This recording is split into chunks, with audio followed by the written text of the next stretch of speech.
Senhor Buffett, meu nome é Alan Maxwell, de Omaha. Tenho duas perguntas. A primeira, agora que o senhor é o homem mais rico do país, qual é o seu próximo objetivo de vida? Essa é fácil. Ser o homem mais velho do país.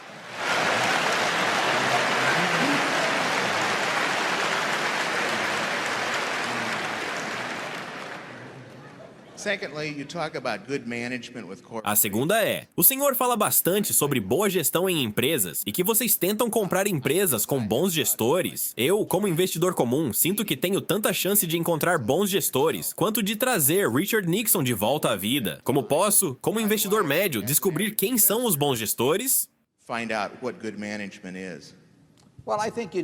Bom, acho que você pode julgar a gestão com base em dois critérios. O primeiro é o quão bem eles conduzem o negócio. E você pode aprender bastante sobre isso lendo o que a empresa realizou e o que os concorrentes realizaram, e observando como eles alocaram o capital ao longo do tempo. Você também precisa entender um pouco sobre a mão que eles receberam quando assumiram o comando. Mas, se você entende o negócio em questão, e claro, você não vai conseguir entender todos, mas pode focar nos que entende. Aí você consegue avaliar se eles jogaram bem com as cartas que tinham. E o segundo critério é como eles tratam os acionistas.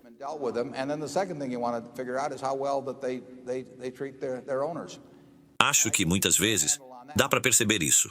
Às vezes não dá. Tem muitas empresas que estão ali no meio, entre o percentil 20 e 80. E é difícil dizer exatamente onde elas se encaixam. Mas geralmente dá para perceber.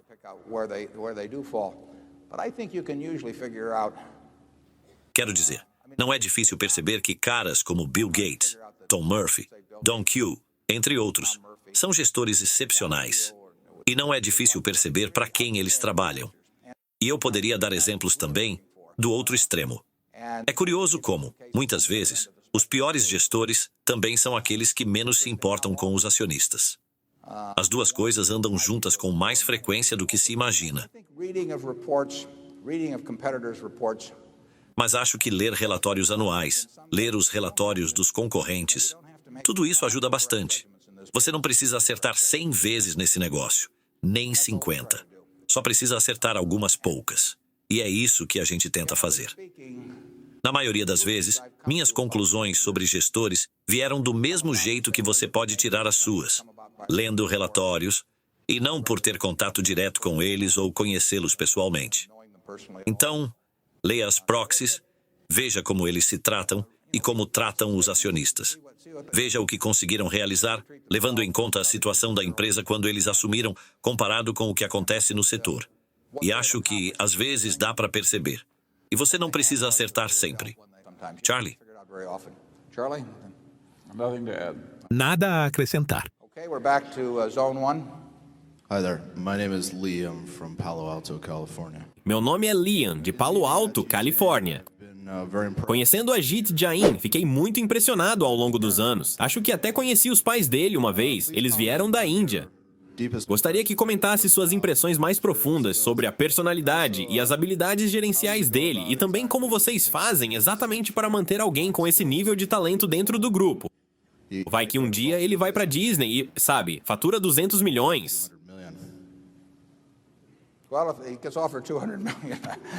Bom, se oferecerem 200 milhões, a gente talvez não tente competir muito agressivamente nesse nível.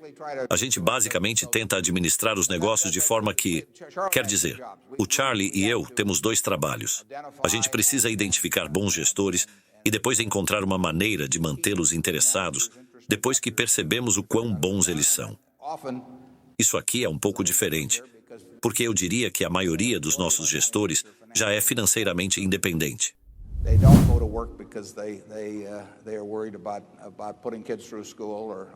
Ou seja, eles não vão trabalhar porque estão preocupados com as contas com a escola dos filhos ou com colocar comida na mesa.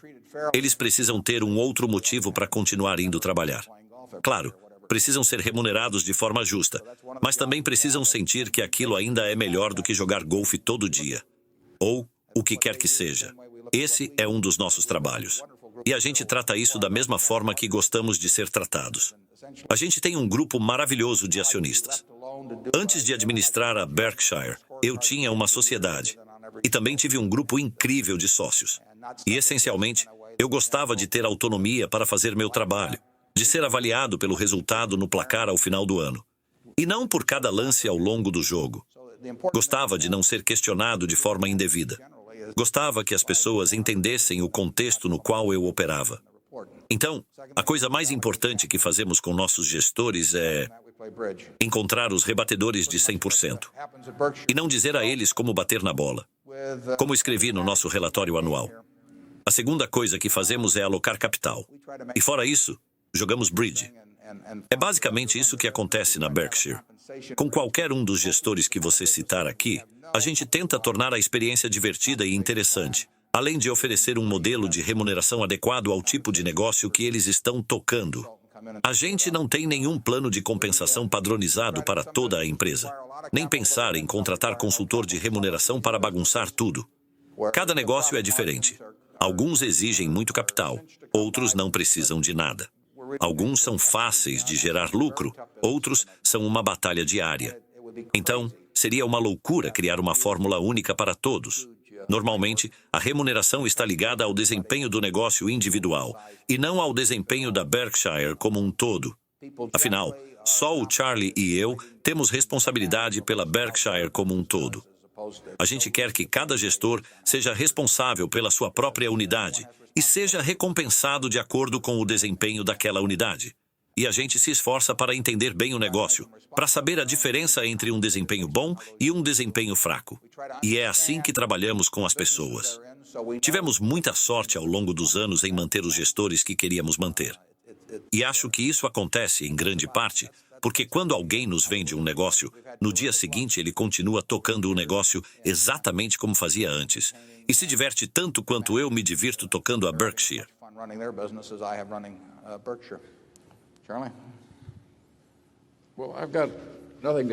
Não tenho nada a acrescentar, mas eu acho que esse conceito de tratar o outro como você gostaria de ser tratado, se os papéis estivessem invertidos, é simples quando você para pensar.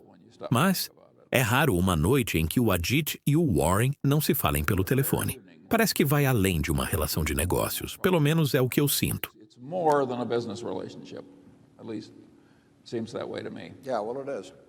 E vai continuar assim. Quero dizer... Aliás, a gente gosta que os nossos relacionamentos comerciais sejam mais do que apenas comerciais. O Charlie e eu temos muita sorte. E é um tipo de luxo que a gente deveria mesmo valorizar. A gente tem o privilégio de trabalhar com pessoas de quem gostamos.